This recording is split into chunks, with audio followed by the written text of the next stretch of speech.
Good afternoon. It is May 19th, 2025. I am in Cottonwood, Arizona, and I am making this video of a garden update. I haven't made one in a little bit, and I thought it was important to make it this month because it is the 5th year anniversary month of when we bought this property, and this way I can kind of document all the changes we've made over the last 5 years. So this was a big open space of wild plants, and it is now our orchard. So I'm going to take you through and show you what is growing. So over here we have berries, and this is a grapevine. That's a Thompson grape. This is a bunch of blackberries, and this year they're looking pretty good. This is about the second or third year we've had these blackberries, and they haven't really produced much fruit yet, but I think they are about to. And there are also some raspberries over here that are just starting to come up. We have strawberries in these barrels, and those are doing quite well. Over here we have, we've put in we have about 30 fruit and nut trees total. This is an apricot tree. This is a little apricot tree. I can't remember all the varieties off the top of my head right now, though. This is a tart cherry, and that over there I just put in a Stella, no, that's a Rainier sweet cherry. So we'll go over here. And about 5 years ago I made a video of this property and said, hey, maybe we'll make an orchard over here. And so it's kind of fun to see how much this has evolved. Right now in these trellis beds I have a ton of snap peas, which is really pretty nice because generally it's too hot or too cold for snap peas in Arizona, but this year everything just kind of went perfectly, and we've been eating them for the last month or so, which is fantastic. I'm not sure what I'm going to put in these, because one thing that happens in Arizona is it starts getting very hot very soon. Usually by the beginning of June we're getting into 100-degree days, and so all of these sort of mid-season crops are coming out, and new things that can handle the heat are going in. So like here's the end of my spinach. It's definitely too hot for the spinach. The onions are finishing up. This bed is probably going to get some peppers. I just put in some, these are melons, a couple different types of melons. I actually got these from the local nursery. Yeah, that's there's a honeydew melon, and what is this other one? That is a Crenshaw melon. So yeah, melons do fantastically here. In this little carport here is all the garlic drying, and I'm going to have to remember how to braid this stuff pretty soon because it's getting pretty dry. But I put that in last October and just pulled it out mid-May, so very recently. That was my failed attempt at remembering how to braid garlic, so I'll get working on that. Here is some other stuff that's kind of finishing up. Here are beets, and yep, they're starting to bolt, and carrots, which I planted. With the beets also, I planted last November, just threw the seeds in the bed, and then they start coming up as soon as spring hits, which is great. And so we've been eating these carrots for like the last 2 months. This is potatoes. Those went in about a month ago, and I hopefully will be harvesting those in the next month or so as well. Over here we have this little sort of triangle area, and last year that was a pumpkin patch, and I will definitely do that again. Oh, I forgot one tree in the middle here. That is a Santa Rosa plum. No plums on it this year, but it's definitely looking good. That was about 3 years old right now. Let's see. Okay. This is a Satsuma plum, and next in line is a green gauge plum. So these bigger trees are 3 years old now, and we have 4 olive trees going down here. We've lost a couple of trees, but for the most part they've done really well. That is an almond. Excuse the wind. This one is a what is this one? Oh yeah, Asian pear, regular pear, pink lady apple, Granny Smith, transcendent crab apple. That'll be interesting. I just put that in this year because something else didn't make it. Peach and another peach, and these peaches are doing great. They're covered in little fruits. So I'm excited about all these peaches. We're gonna get them. I'm gonna have to even thin these. Oh, a couple more over here. This is a black Arkansas apple. Looks like we'll get a couple of these. This is a nectarine I just put in this year because something else didn't make it. I think those are the two new ones. And then down here, which I'm going to run over here and show you because these are really cool. There are 4 pistachio trees. And we're getting lots of wildflowers along here too, which is kind of nice.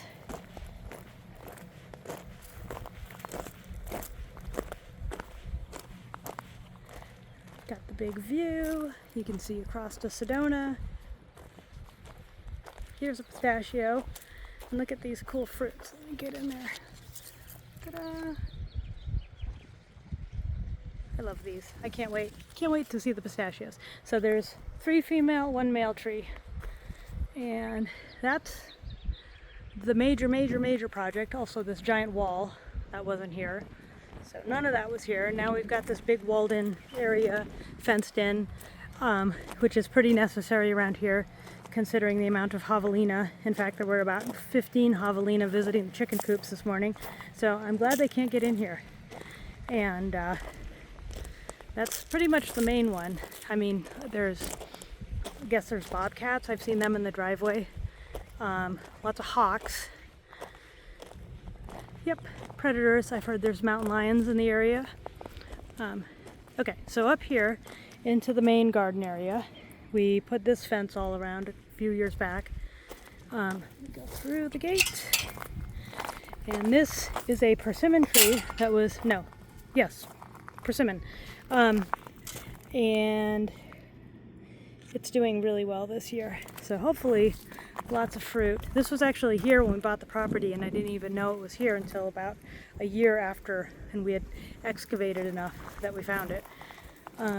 That's a little fig tree that was here doing very well because I have the compost bins right next to it, and it loves that, although we just built bigger compost bins way back over there.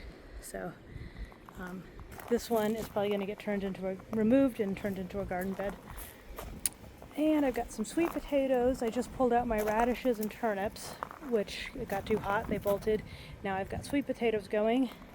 This is an asparagus patch, so that's on year 2, so maybe next year we'll actually be harvesting some asparagus.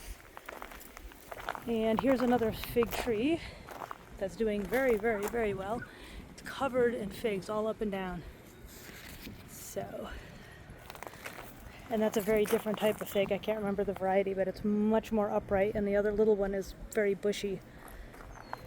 Okay, let's go take a look at this area. This is the pomegranate tree that was in the original video, and it's covered in flowers this year, like just absolutely covered. Yeah, I started pruning it 2 years ago, and it's responded very favorably to that. Here is, hi Rainbow, there is the Dutch Bantam Rooster, looking cool. Hey buddy. Yep, there he goes. And this is some quail in there, and then here are some babies. Hi babies. They're about 2.5 weeks old.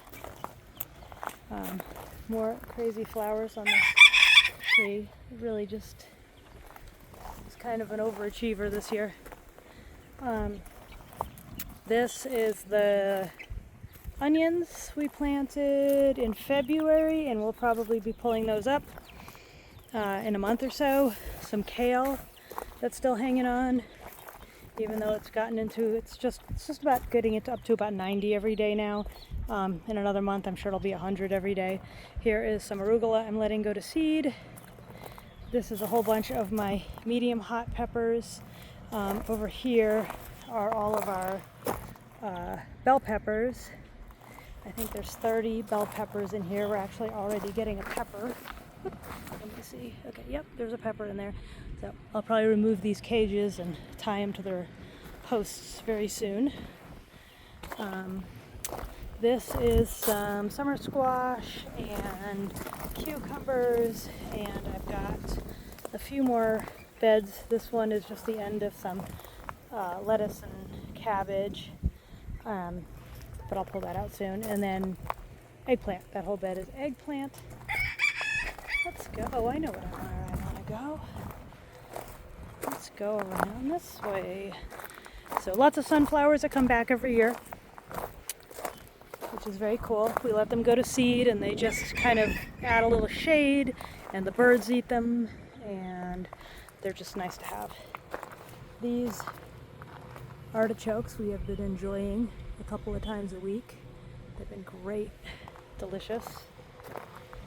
Tomatoes are all in here. I think there's 24 tomato plants. And, okay, I think that's it for out here. The beds along the outside of the greenhouse, I pretty much like to just do flowers. There's California poppies, all kinds of different flowers along here. These are really cool. These little frilly poppies just showed up yesterday. And then snapdragons, and the big sunflowers are nice along the outside because it kind of shades the inside. But I'm going to take a quick look inside the greenhouse. I'm going to actually, I'll go this way, because in the first video I did, I went around this side of the greenhouse. This is kind of the weird side of the greenhouse where I can't control anything. Oh, here's the view over the orchard. There it is. Okay, this is the wild side of the greenhouse. This is like a lot of yarrow. It's just out of control. Everything gets out of control over here. This is a salvia. There's a little lavender. This is like carrots I planted like 4 years ago out here, and I just kind of forgot about them, and now they come back and make crazy carrot flowers and just do whatever they're going to do here. I believe this is white sage, which is pretty cool because I planted it a few years ago, and I'm pretty sure that's what this is. Okay, it's going to be loud in the greenhouse, so you probably won't hear me if I'm talking, but I'm just going to do a quick overview, and you'll see some really humongous banana trees, which are pretty cool, and I'm hoping they actually fruit this year. Here's some starts that still need to go in, and the swamp coolers are running. That's why it's really loud in here. Okay, there's some kale, lettuce, I have got some celery, lots of jalapenos that come back every year, and those are the giant banana trees. They're like all the way to the top, so they're about at least 6 or 7 feet tall at this point. So it'll be very cool to see. And there's little baby ones. So I guess they fruit and then they die back, and then one of the little pups takes over for the next year. So I am really hoping that this summer we see something happen like that. It'll be very cool. But that's what's going on in here. There's a few odds and ends, like some cactuses and some succulents and rosemary. But yeah, so I'm going to end it there, and this is pretty much just the 5-year what we've done, how we've changed this space, and maybe I'll make another one at some point. On the original video I went behind the house, and now that's like where all the chicken stuff is, so maybe I will at some point update that part. But for now, happy gardening, and have a fantastic summer, and I'll check back in a few months. Bye.